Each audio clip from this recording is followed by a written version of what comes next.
মেঘ তার অবাধ্য নেত্রপল্লব নিয়ন্ত্রণ করতে পারে না। সে পুনরায় তাকায় আদ্রিয়ানের দিকে। গভীর মনোযোগ সহিত পর্যবেক্ষণ করতে থাকে আদ্রিয়ানের মুখশ্রী। আদ্রিয়ান হয়তো মেঘের তাকিয়ে থাকার বিষয়টা উপলব্ধি করতে পারল। তার অস্বস্তির পরিমাণ বেড়ে যায়। কোনো নারীর সংস্পর্শে সে কখনোই আসেনি, তাই তার মধ্যে এক প্রকার জড়তা কাজ করে। আদ্রিয়ান বলে ওঠে, মেঘ, তোমার হাত আমার কারণে পুড়ে গিয়েছে, তাই সেই জায়গায় ঔষধ লাগিয়ে দেওয়ার জন্য এত রাতে তোমার রুমে এসেছি। আমি শুধু আমার দায়িত্ব পালন করছি। আদ্রিয়ানের কথা শুনে মেঘ হাসে, যদিও তা সুখের হাসি নয়, বরং এক রাশ অভিমান, অভিযোগ আর মনের গহীনে লুকিয়ে থাকা কষ্ট আড়াল করার জন্য সে হাসে। আদ্রিয়ান সব কিছুর দায়িত্ব পালন করে, কিন্তু সে শুধু উদাসীন মেঘের প্রতি। মেঘ যে তার সর্বস্ব উজাড় করে তাকে ভালোবেসেছে, তার জন্য 7টা বছর অপেক্ষা করেছে, তার ভালোবাসা আর অপেক্ষার মূল্য কি সে দিয়েছে? এটা কি আদ্রিয়ানের দায়িত্ব ছিল না? মেঘ শান্ত স্বরে আদ্রিয়ানকে প্রশ্ন করে, আদ্রিয়ান স্যার, আপনি কি সত্যিই সব দায়িত্ব পালন করেন? মেঘের কণ্ঠে লুকিয়ে থাকা এক কষ্ট ছিল, যা আদ্রিয়ান উপলব্ধি করতে পারে, কিন্তু সেই কষ্টের কারণ যে তার জানা নেই। তবে আদ্রিয়ান নিঃসংকোচে মেঘের প্রশ্নের উত্তর দেয়, অবশ্যই আমি সব দায়িত্ব পালন করি। কিন্তু হঠাৎ এমন করে প্রশ্ন করলে কেন তুমি, মেঘ? কি এমন দায়িত্ব আছে যা এই আদ্রিয়ান রেদোয়ান পালন করেনি? আদ্রিয়ানের কথা শুনিয়ে মেঘ মনে মনে বলে, আপনার সকল দায়িত্ব, ভালোবাসা শুধু জিয়ার প্রতি। ও আপনার প্রেমিকা, আর আমি বউ হয়েও কখনো আপনার ভালোবাসা তো বহু দূরের কথা, দায়িত্বও হতে পারলাম না। কি অদ্ভুত বিষয়, তাই না? এই পৃথিবীতে প্রত্যেকে ভীষণ স্বার্থপর, শুধু মেয়েকি বোকার মতন নিঃস্বার্থভাবে ভালোবেসে গেল।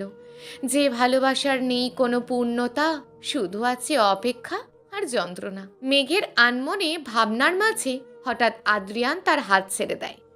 আদ্রিয়ান বলে ওঠে, ডান মেঘ, তোমার হাতে মলম লাগানো হয়ে গেছে, এখন আর ব্যথা করবে না, পোড়া জায়গাটা খুব দ্রুত শুকিয়ে যাবে।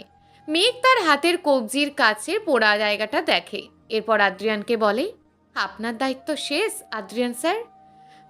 অবশ্যই, তবে এখন চলে যান রুম থেকে, আমি ঘুমাবো। ওকে, তুমি ঘুমাও মেঘ, আমি রুমে গেলাম। আদ্রিয়ান আর কথা বাড়ায় না, সে মেঘের রুম থেকে বের হয়ে যায়। মেঘ দরজা শব্দ করে বন্ধ করে দেয়। এরপর সে আবার তার বিছানায় শুয়ে পড়ে। তবে এখন মেঘের চোখে ঘুম আসছে না। কিছুক্ষণ আগে চোখ জুড়ে ঘুম ছিল, হঠাৎ এখন তা উধাও হয়ে গেছে। মেঘ তার মাথায় হাত ঠেকিয়ে ঘুমানোর চেষ্টা করে। তখনই তার নজর যায় তার পোড়া কবজিটার দিকে। সেখানে সাদা রঙের মলম লাগানো, যা একটু আগে আদ্রিয়ান দিয়ে গেছে। মেঘ বলে, ব্যথাও আপনি দেবেন আর ব্যথার জায়গায় মলমও আপনি দেবেন? বাহ আদ্রিয়ান রেদোয়ান, কি দারুণ পরিকল্পনা আপনার। সত্যি আপনি অনেক বড় মাপের একজন ডক্টর। মেঘ কথাটা কি তার ব্যথার জন্য বলেছে, না নিজের মনের দুঃখের জন্য, তা বোঝা গেল না। একটু পর মেঘের চোখে ঘুম চলে আসে। মেঘ ঘুমিয়ে পড়ে। সকাল প্রায় 9:30। জানালা ভেদ করে তপ্ত রোদের ঝলমলে আলো ঘরে প্রবেশ করছে। আবিহা পিটপিট করে চোখ খুলে তাকায়। কাল সারা দিন বিয়ের অনুষ্ঠানের কারণে বিশ্রাম নেওয়ার বিন্দুমাত্র সুযোগ হয়নি তার। রাতে শরীর ভীষণ ক্লান্ত থাকায় চোখ জুড়ে ঘুম চলে আসে তার। খুব তাড়াতাড়ি কাল রাতে ঘুমিয়ে পড়ে আবিহা। আবিহা তার চোখের ওপর রোদের কিরণ অনুভব করে। সঙ্গে সঙ্গে তার চোখ খুলে যায়। বাড়ির নতুন বউ এখন সে। এত বেলা অবধি ঘুমিয়ে থাকলে চলবে না। সময় দেখার উদ্দেশ্যে বালিশের নিচে থাকা ঘড়ির মোবাইল খোঁজার জন্য পাশ ফিরে তাকায় সে। কিন্তু হঠাৎ সে খেয়াল করে কারোর বাহু ডোরে সে বন্দি। খুব শক্ত করে আষ্টে পিষ্টে জড়িয়ে ধরে রেখেছে কেউ। আবিহা যখন তার হাত অনুসরণ করে সামনে থাকা মানুষটার দিকে তাকায়, তার চোখ মুখ জুড়ে প্রশান্তির ছায়া বয়ে যায়। তার থেকে সামান্য অল্প দূরত্বে ঘুমন্ত অবস্থায় শুয়ে আছে তার স্বামী করণ। করণের ঘুমন্ত মুখ অবলোকন করে আবিহা। ঘুমন্ত অবস্থায় করণকে ভীষণ সুন্দর লাগছে। যদিও করণ যথেষ্ট সুদর্শন, তাকে সবসময় সুন্দর লাগে। করণকে প্রথম দেখে আবিহার ছবিতে, যেটা তার বাবা তাকে দিয়েছিল। প্রথম দেখায় করণের প্রেমে পড়ে যায়। অষ্টাদশী আবিহার মনে প্রথম স্থান দেয় এই মানুষটাকে, আর সেই শেষ। এরপর আবিহার বাবা যখন তাকে জিজ্ঞেস করে বিয়েতে তার সম্মতি আছে কিনা, আবিহা হ্যাঁ সূচক মাথা নাড়িয়ে উত্তর দেয় সে রাজি, কারণ সে চায় এই ছবিতে থাকা মানুষটা যেন তার জীবনে বাস্তব হিসাবে ধরা দেয়। তার চোখের অসীম মায়ায় সে হারিয়ে যেতে চায়। তার শরীর সহ মন ছোঁয়ার বৈধতা শুধুমাত্র এই লোকটিকে দিতে চায়। প্রথমবার যখন কারণ আবিহাকে দেখতে আসে, তখন আবিহা ড্রয়িং রুমে বসেছিল তাদের সামনে। ঘুমটার আড়ালে লুকিয়ে কিছুক্ষণ পর পর কারণকে দেখছিল সে। তার প্রিয় মানুষটিকে সে স্বচক্ষে দেখেছিল প্রথমবার। কারণকে দেখার ওই তৃষ্ণা আজ অব্দি মেটেনি আবিহার। কোণে দেখার পর আংটি পরিয়ে দেয় কারণ আবিহার হাতে। এরপর দুই পরিবারের মধ্যে কথাবার্তা বলে সিদ্ধান্ত নিয়ে বিয়ের দিন ঠিক করা হয়। কারণ আর আবিহাকে যখন একান্তে কথা বলতে বলা হয়, তখন কারণ সাহস জুটিয়ে আবিহার নাম্বার চায়। আবিহাও তার নাম্বার দিয়ে দেয় কারণকে। এরপর থেকে তারা একে অপরের সাথে প্রায় নিয়মিত কথা বলতো। কারণ আর তার বিয়েটা তার কাছে ভালোবাসার পূর্ণতা, কারণ আবিহা শুরু থেকে কারণকে ভালোবেসে এসেছে।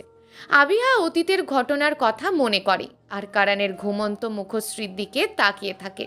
কাল রাতে কারণ তার সাথে রোম্যান্স বা বাসর করেনি, বরং রুমে এসে বলেছে যে জামা কাপড় বদলে ঘুমিয়ে পড়তে। আবিহা যখন ওয়াশরুম থেকে বিয়ের শাড়ি খুলে বের করে আসে, তখন কারণ তার দিকে এগিয়ে যায়। আবিহার মনের মধ্যে ভয় আর সংকোচ ঘিরে ধরে রেখেছিল। তখন লজ্জায় আড়ষ্ট হয়ে যাচ্ছিল সে। তবে আবিহার ভাবনা ভুল প্রমাণ করে কারণ তার গায়ের গয়না ধীরে ধীরে খুলে দেয়। এরপর তার কপালে ঠোঁট ছুঁয়ে দিয়ে তাকে বলে ঘুমিয়ে পড়তে। কারণ আবিহাকে জড়িয়ে ধরে ঘুমিয়েছিল সারা রাত। আবিহা যখন কারণের মুখশ্রীর দিকে তাকিয়ে অতীতের কথা ভাবছিল, তখন হঠাৎ করে তার মনে এক সুপ্ত চাহিদা জেগে ওঠে। তার স্বামী নামক পুরুষের মুখমণ্ডলে একবার তার হাতের ছোঁয়া দিতে চায় সে। আবিহা ধীরে ধীরে তার হাত নিয়ে যায় কারণের মুখের কাছে। এরপর ধীরে ধীরে আলতো হাতে সমস্ত মুখমণ্ডল ছুঁয়ে দেয়। কারণের চোখ, মুখ, নাক, ঠোঁট আবিহার আঙুল দিয়ে স্পর্শ করে। অন্যদিকে মেঘের ঘুম ভাঙে সকাল 9টায়। ঘুম থেকে উঠে সে ওয়াশরুমে যায় ফ্রেশ হতে। আজ আবিহা আর কারণের বৌভাতের অনুষ্ঠান দুপুরের দিকে শুরু হবে আর বিকেলের মধ্যেই শেষ হয়ে যাবে। কারণ রাতে রিসোর্ট ছেড়ে আবিহাকে নিয়ে কারণদের বাসায় নিয়ে যাওয়া হবে। আমেরিকায় কারণের নিজস্ব বাসা আছে, কিন্তু বিয়ে উপলক্ষে কিছুদিন এই রিসর্টে থাকতে হয়েছে তাকে। আজ তারা সকলেই বাড়ি ফিরবে নতুন বউ নিয়ে। মেঘ সকালের নাস্তা এখনও করেনি, যদিও এই বাড়ির সকলে সকাল 9টা বা 9:30টার সময় নাস্তা করে। মেঘের প্রচুর ক্ষুধা লাগছে, তাই সে পরিপাটি হয়ে রেডি হয়ে খাবার খাওয়ার উদ্দেশ্যে রুম থেকে বের হয়। অন্যদিকে আদ্রিয়ান ঘুম থেকে উঠে ফ্রেশ হয়ে নাস্তা খাওয়ার জন্য বের হয়। মেঘ রুমের দরজা খুলে বাহিরে বের হয়। তখনই তার সাথে দেখা হয় আদ্রিয়ানের।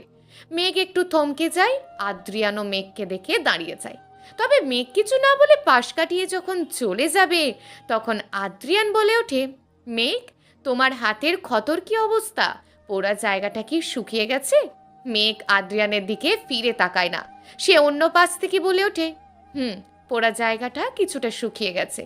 মেঘ আদ্রিয়ানের সাথে আর কথা বাড়ায় না, সিঁড়ি দিয়ে নিচে নেমে যায়। আদ্রিয়ান মেঘের যাওয়ার দিকে তাকিয়ে দেখে এই মেঘ সবসময় তাকে ইগনোর করার চেষ্টা করে।